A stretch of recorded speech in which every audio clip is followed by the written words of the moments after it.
Hello everyone, welcome to the physics class. आज हम करेंगे Gauss theorem and its applications. ये बहुत इंपॉर्टेंट टॉपिक है, so please listen carefully.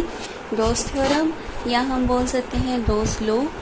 According to this theorem the surface integral of E over a close surface लेनी है आपने और उसको इंटीग्रेशन में शो करते हो by the circle. Close surface का मतलब जिसमें कुछ ना कुछ वॉल्यूम एनक्लोज हो। लाइक सरफेस तो आपके पास ये पेपर भी एक सरफेस है, बट जो आप बॉल लेते हो तो बॉल की जो आउटर सरफेस देखो उसमें कुछ ना कुछ वॉल्यूम एनक्लोज हो रहा है। तो स्फीयर में आपके पास जैसे वॉल्यूम एनक्लोज हो रहा है, तो आपने इस टाइप की सरफेसेस लेनी है जिसमें कुछ ना कुछ वॉल्यूम एनक्लोज हो। ओपन सरफेस नहीं लेनी। ओपन सरफेसेस लाइक जैसे आपके पास कोई पेज है, कोई बोर्ड है, उस टाइप की नहीं लेनी। और ये टर्म आपकी देती है इलेक्ट्रिक फ्लक्स। तो electric flux over the close surface S according to Gauss theorem इसकी वैल्यू होती है आपके पास 1/ε0 times the total charge contained inside S.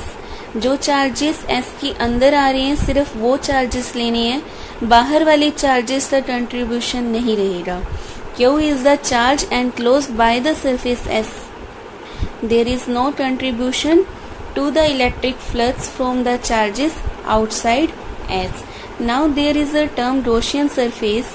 Gaussian surface वो surface है जो हम choose करेंगे for calculating surface integral means electric flux. जब भी हम कोई न्यूमेरिकल करेंगे या कोई डेरिवेशन करेंगे या गॉस थ्योरम की एप्लीकेशंस जैसे स्फीयर, स्फेरिकल शेल के लिए इलेक्ट्रिक फ्लक्स निकालेंगे, तो सबसे पहले जो हम काम करते हैं वो यही है कि हम गॉसियन सरफेस चूज करते हैं। Now proof of Gauss theorem. Proof हम कर रहे हैं for spherically symmetric surfaces, then इसको हम जनरलाइज कर देंगे for all the close surfaces. तो यहाँ पर हमने लिया है एक चार्ज, पॉजिटिवली पॉइंट चार्ज, जो कि सिचुएटेड है at the centre O of the sphere of radius R. इस स्फीयर की रेडियस है आर। पी आपके पास पॉइंट है on the surface of the sphere. Then electric field at P will be 1/4πε0 Q by R square multiplied by R cap for direction. R cap आपका आएगा because जो line join करी है Q and P को वो radius की alone है, that's why electric field की डायरेक्शन भी आ जाएगी अलोन द रेडियस। नाउ आपके पास ई आ गया। अब आपको चाहिए सरफेस इंटीग्रल कैलकुलेट करने के लिए सरफेस एरिया। सो हम पी के अराउंड एक small surface area element assume करेंगे D S. Let ds be the small area element around P, right? फिर हमने किया था कि ds की डायरेक्शन क्या आएगी, ds multiplied by N cap. N cap आपके पास आ जाएगा outward normal to the surface, right. फिर electric flux over the area element would be equal to D phi E is equal to E dot D S. E की value थी आपके पास Q upon 4πε0 R cap over R square and D S की है N cap D S. तो ये आ जाएगा जब आप डॉट प्रोडक्ट ले रहे हो। सिर्फ जो वेक्टर्स हैं आपके पास सिर्फ उनकी डॉट प्रोडक्ट होगी, बाकी सारे स्केलर्स बाहर आ जाएंगे। तो ये बन जाएगा Q over 4πε0 D S over R square R cap dot N cap. अब जो आपके पास सरफेस पे नॉर्मल है वो कहाँ पर होएगा, अलोन द रेडियस वेक्टर। जैसे हमने यहाँ पे बनाया था स्फीयर, ये लिया था डी एस, ये थी आपकी रेडियस, और आउटवर्ड नॉर्मल भी तो यही आएगा। So R cap dot N cap will be equal to magnitude of both multiplied by cross of angle that is cos 0। तो ये भी 1, ये भी 1, ये भी 1। So R cap dot N cap would be equal to 1। Therefore, E dot ds vector would be equal to q upon 4πε0 ds over r square। अब ये तो स्मॉल सरफेस एरिया एलिमेंट के लिए आया। Phi E over the entire surface के लिए आप क्या करोगी, इंटीग्रेशन तो यहाँ पर इंटीग्रेशन जब आएगा तो बाकी सारी तो स्केलर्स हैं, इंटीग्रेशन सिर्फ आ जाएगा ds पर। ds का जब इंटीग्रेशन कर रहे हो, जैसे स्फीयर का स्मॉल एरिया एलिमेंट था ds, जब इंटीग्रेशन कर दोगे तो यहाँ आ जाएगा total area of surface of sphere. Surface area कितना होता है स्फीयर का, 4πr²। 4πr² कैंसिल हो जाएगा, ये बचेगा Q अपॉन एप्सिलॉन नॉट। यही था जो हमने गॉस थ्योरम की स्टेटमेंट में बोला था, means electric flux is equal to the one by epsilon naught times charge enclosed by the surface. So this statement proves Gauss theorem. Now if there are n point charges Q1, Q2, Q3 and up to Qn lying inside the surface, सारे surface के अंदर ही हैं, each will contribute to the electric flux, so सारे के सारे करेंगे and करेंगे by superposition principle, means एक की presence दूसरे को affect नहीं करेगी। So then phi E1 means due to the first charge जो इलेक्ट्रिक फ्लक्स है वो, plus phi E2 means due to second, phi plus phi E3 means phi due to 3 and up to phi En would be equal to Q1 by epsilon naught plus Q2 by epsilon naught plus Q3 by epsilon naught and up to Qn by epsilon naught. Here phi E1 plus phi E2 plus phi E3 plus up to phi En will become phi E, means total electric flux, and right side में जब आप 1/एप्सिलॉन not को common निकालोगे तो अंदर बचेगा Q1 plus Q2 plus Q3 up to Qn, तो ये बन जाएगा total charge, where Q is total charge, summation I is equal to 1 to n Qi, means algebraic sum of all the charges inside the closed surface. Hence जो electric flux total है over a close surface in vacuum is one by epsilon naught times the total charge within the surface regardless of how the charges may be distributed. Charges की distribution पे depend नहीं करता, या तो वो हो सकता है कि एक ही जगह पे सारे प्रेजेंट हो तब भी सेम आएगा इलेक्ट्रिक फ्लक्स, अगर वो कंटिन्यूसली एंड यूनिफॉर्मली डिस्ट्रीब्यूट है ओवर ऑल द सरफेस तब भी सेम आएगा।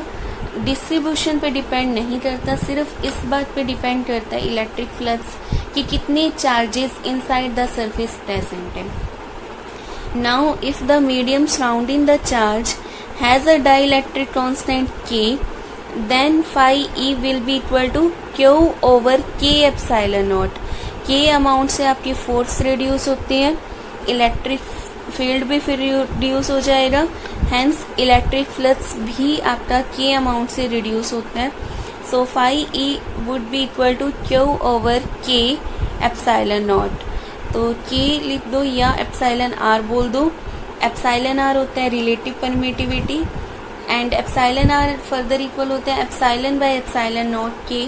सो एप्सिलॉन R एप्सिलॉन नॉट बन जाएगा एप्सिलॉन। सो फाई E आपके पास क्या आएगा, Q ओवर एप्सिलॉन, अगर मीडियम की परमिटिविटी एप्सिलॉन है तो therefore phi E is equal to Q over epsilon. Now next topic is simple verification of Gauss theorem. Gauss theorem को हमने वेरीफाई करना है, प्रूफ हमने दे दिया, वेरीफाई करते हैं। तो इसके लिए हमने क्या लिया है, एक सिलेंडर लिया है जिसमें कोई भी चार्ज नहीं है।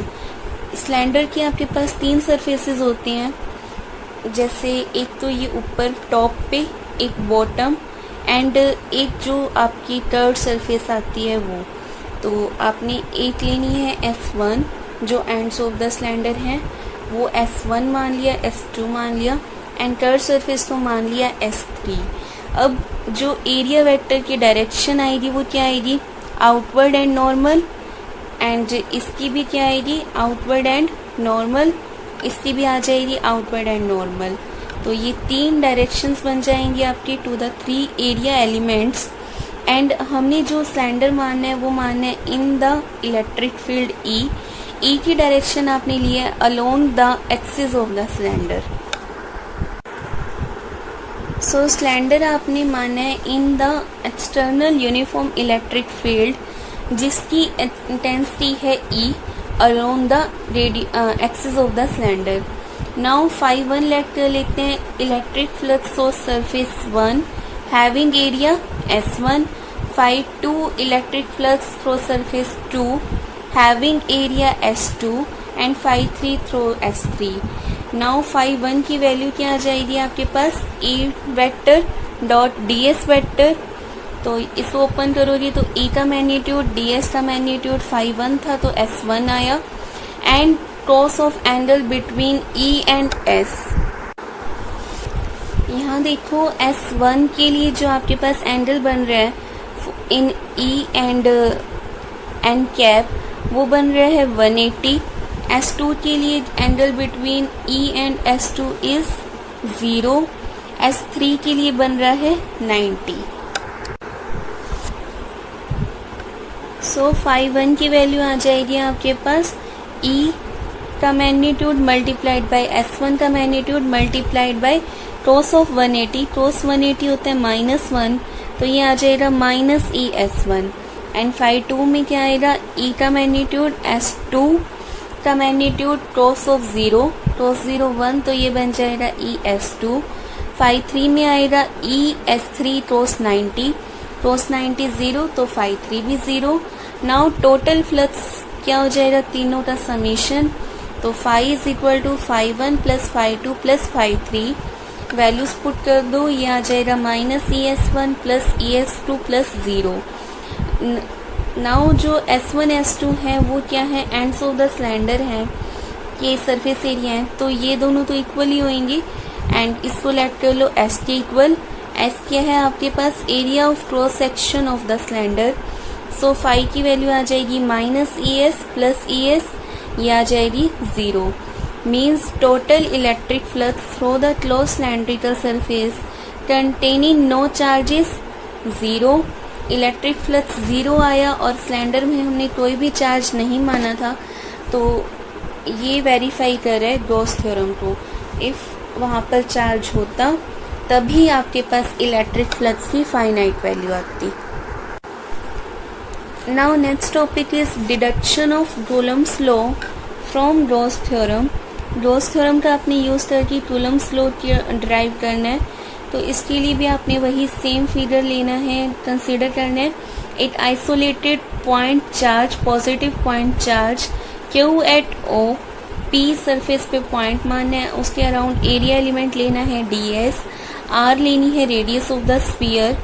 Then according to Gauss theorem क्या हो जाएगा surface integral of E is equal to Q by epsilon naught. इसको ओपन करेंगे तो ये बन जाएगा E ds cos 0 and right side as it is, तो ये cos 0 1 E कांस्टेंट रहेगा, तो ये आ जाएगा ओनली इंटीग्रेशन ऑफ ds, तो ये आ जाएगा Q बाई एप्सिलॉन नॉट के इक्वल एंड ds का इंटीग्रेशन क्या होएगा for the sphere E into में 4 पाई r स्क्वायर आ जाएगा ds की जगह, तो E की वैल्यू बन जाएगी 1/4 पाई epsilon not Q over r square, right.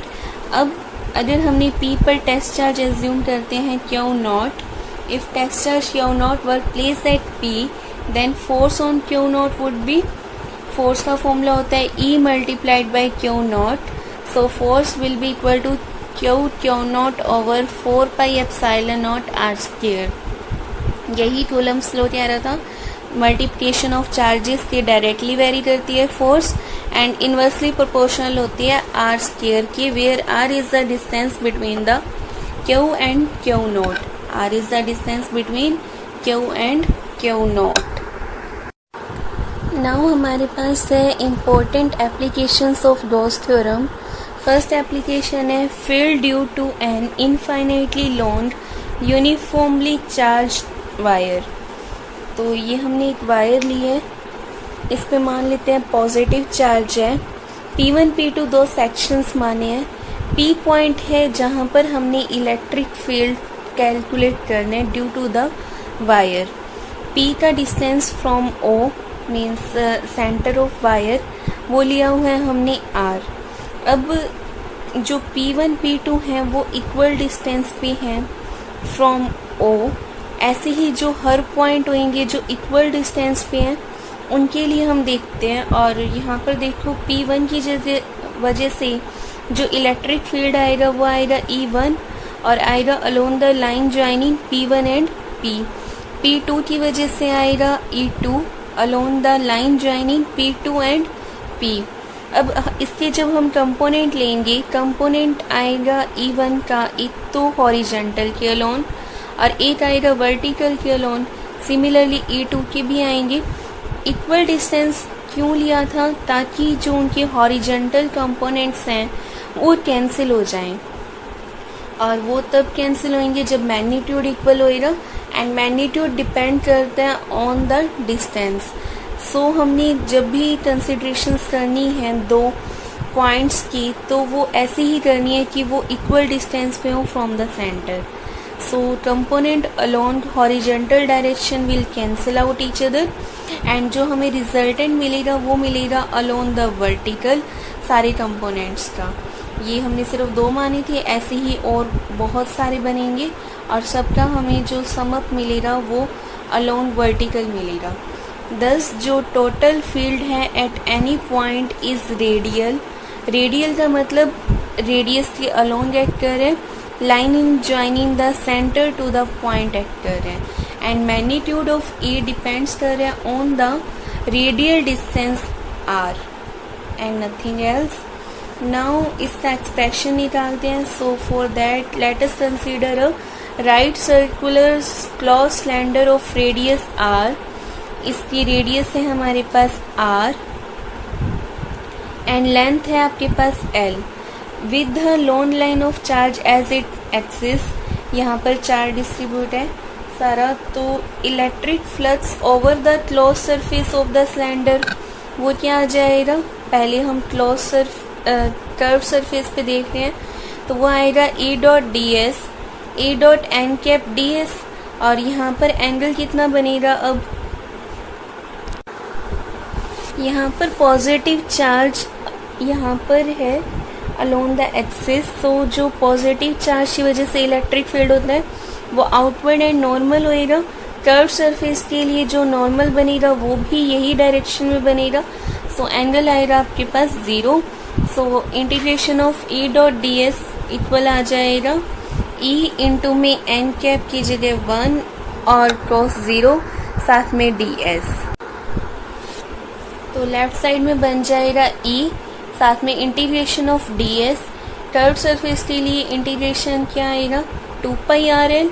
2 pi RL होता है आपके पास area of curve surface of cylinder. तो अभी हम कर्व के लिए कर रहे थे, दैट्स वाई 2 पाई RL। अब जो दो एंड्स बचे हैं सिलेंडर के, उनमें कितना एंगल बनेगा? E की डायरेक्शन तो यहाँ से पॉजिटिव से बाहर ये बनेगी, इसका नॉर्मल यहाँ होएगा, इसका यहाँ। तो इनके लिए जो एंगल बनेगा between E and n cap वो बनेगा 90 डिग्री। So phi E through ends will be 0।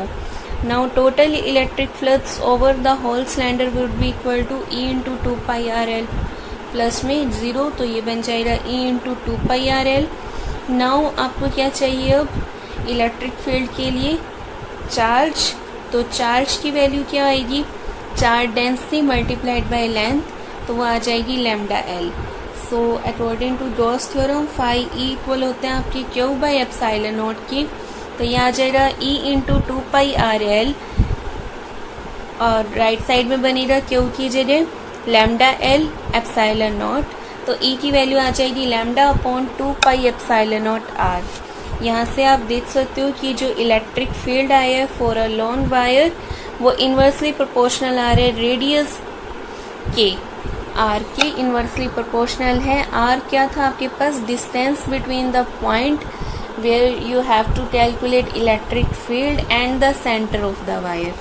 तो ये उसके इन्वर्सली वेरी कर रहे हैं। Now if lambda is greater than 0, charge density आपकी पॉजिटिव है, मीन्स पॉजिटिव चार्ज प्रेजेंट है, then direction of electric field at every point is radially outward, positive से बाहर की तरफ होता है। And if lambda is less than 0 means negative charge है, then direction of electric field at every point will be radially inward, negative की inward होती है।